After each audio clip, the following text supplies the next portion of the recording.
হরে কৃষ্ণ। নৃসিংহ চতুর্দশী ব্রত কবে এবং কিভাবে পালন করতে হবে এই সম্পর্কে আজকে আমরা আলোচনা করব। এবং এই নরসিংহ চতুর্দশী ব্রতের সংকল্প মন্ত্র এবং বিধি নিয়ম বাড়িতে আপনি কিভাবে এই ব্রত পালন করবেন সেই সম্পর্কে আজকে আমরা জানব। স্বয়ং ভগবান শ্রী নৃসিংহদেব উল্লেখ করেছেন যে মানব যে ব্যক্তি জেনেও এই নৃসিংহ চতুর্দশী ব্রত পালন করেন না, চন্দ্র সূর্য যতদিন থাকবেন ততদিন তাদেরকে নরক যন্ত্রণা ভোগ করতে হবে। তাই সকলকে অবশ্যই এই ব্রত পালন করতে হবে। এই বছরের ক্ষেত্রে নৃসিংহ চতুর্দশী ব্রত পালন করতে হবে 22 মে 2024 খ্রিস্টাব্দ রোজ বুধবার। সকলে সারা পৃথিবীর সকল স্থানেই ব্রত পালন করবেন 22 মে বুধবার। ভগবানের প্রীতি বিধানের জন্য প্রতি বছর বছর নরসিংহ চতুর্দশী ব্রত পালন করা সকল মানুষের কর্তব্য।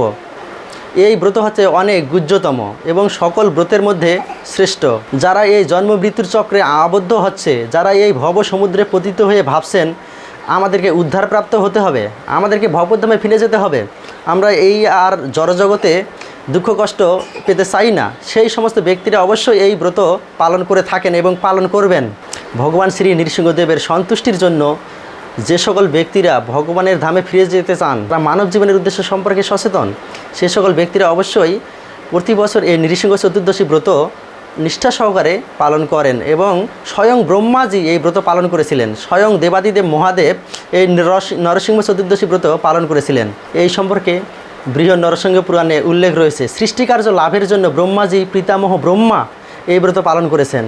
স্বর্গসুখ ভোগ করার জন্য, স্বর্গ লাভের আশায়, স্বর্গের বিভিন্ন পথ পাওয়ার জন্য, প্রতিষ্ঠা পাওয়ার জন্য সকল দেবতাগণও এই নরসিংহ চতুর্দশী ব্রত পালন করেছেন। এবং সকল মানুষের কর্তব্য হচ্ছে এই ব্রত সঠিকভাবে পালন করা।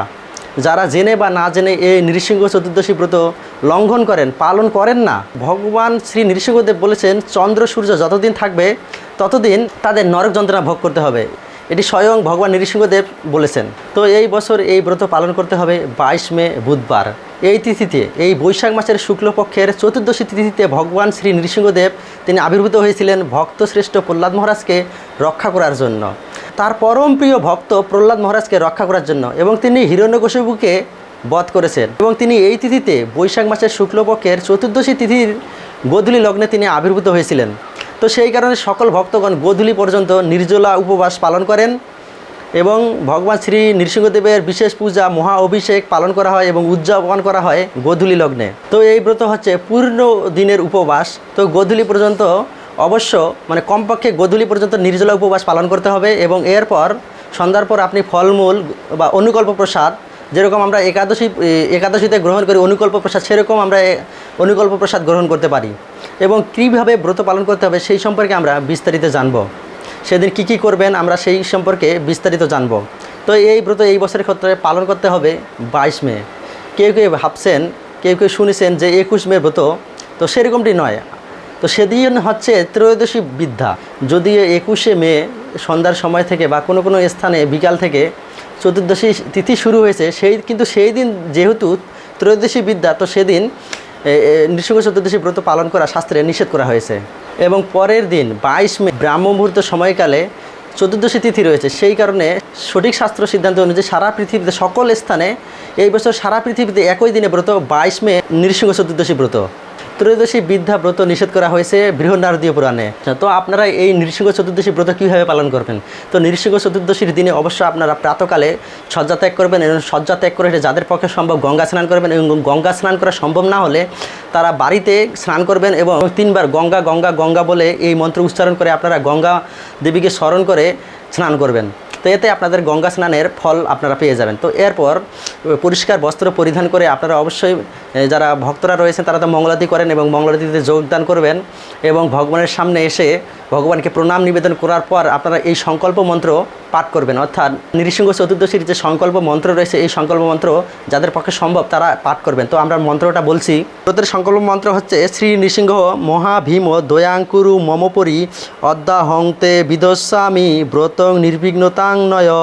অর্থাৎ হে শ্রী নৃসিংহদেব, হে মহাভীম, আমার উপর দয়া প্রকাশ করুন। অদ্য আমি আপনার ব্রত আচরণ করিব, নির্বিঘ্নতা সম্পন্ন করুন। হরে কৃষ্ণ। তো এই মন্ত্র উচ্চারণ করে সংকল্প করে আপনারা আপনাদের ব্রত আরম্ভ করতে পারেন।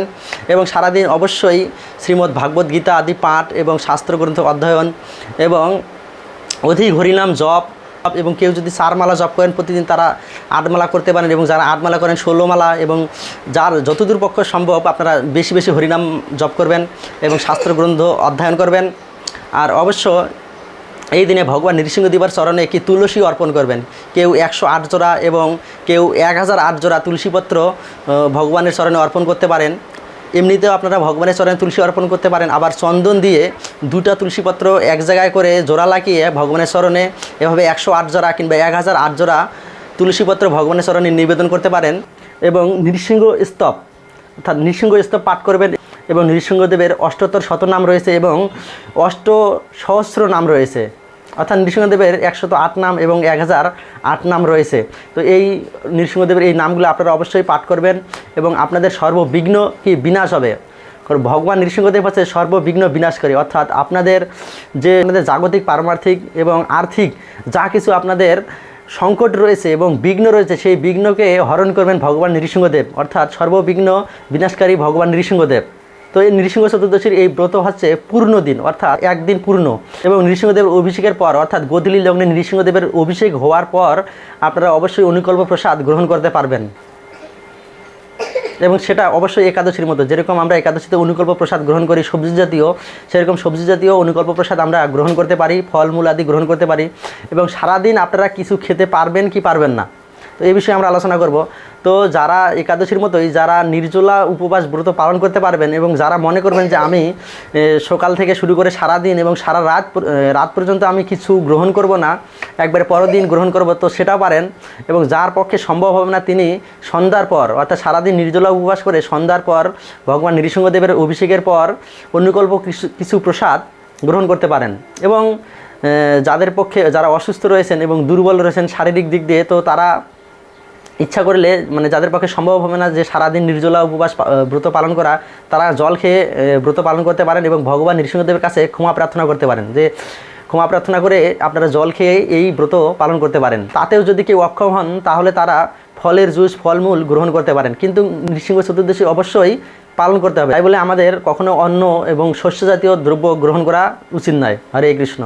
আর সন্ধ্যাবেলা অবশ্যই আপনারা ভগবান নৃসিংহদেবের সেই অভিষেকে অংশগ্রহণ করবেন, কেননা প্রত্যেকটি ইস্কন মন্দিরে এবং ইস্কন মন্দিরের বিভিন্ন শাখা যেগুলো রয়েছে সেখানেও নৃসিংহদেবের এই নৃসিংহ চতুর্দশীতে অভিষেক করা হয় এবং সেখানে আপনারা অবশ্যই অভিষেক করবেন ভগবান নৃসিংহদেবের এবং অপার কৃপা লাভ করবেন। তো এইভাবে আপনারা ভগবান নৃসিংহদেবের ব্রত পালন করবেন এবং পরের দিন অবশ্যই সূর্যোদয়ের পর যে কোনো সময় আপনারা পালন করতে পারেন, অর্থাৎ শস্য জাতীয় অন্ন খিচুড়ি যা কিছু আপনারা শস্য জাতীয় গ্রহণ করতে পারবেন এবং এভাবেই আপনারা পালন করতে পারবেন। হরে কৃষ্ণ। তো শুধু ভক্ত সজ্জন অবশ্যই আমাদের এই ফেসবুক চ্যানেলটি সাবস্ক্রাইব করবেন। আমরা নতুন আপনাদের কাছে সনাতন ধর্মীয় বিভিন্ন ভিডিও উপস্থাপন করব, যেগুলো দেখে আপনারা সনাতন ধর্মের বিভিন্ন বিষয় সম্পর্কে জানতে পারবেন। হরে কৃষ্ণ।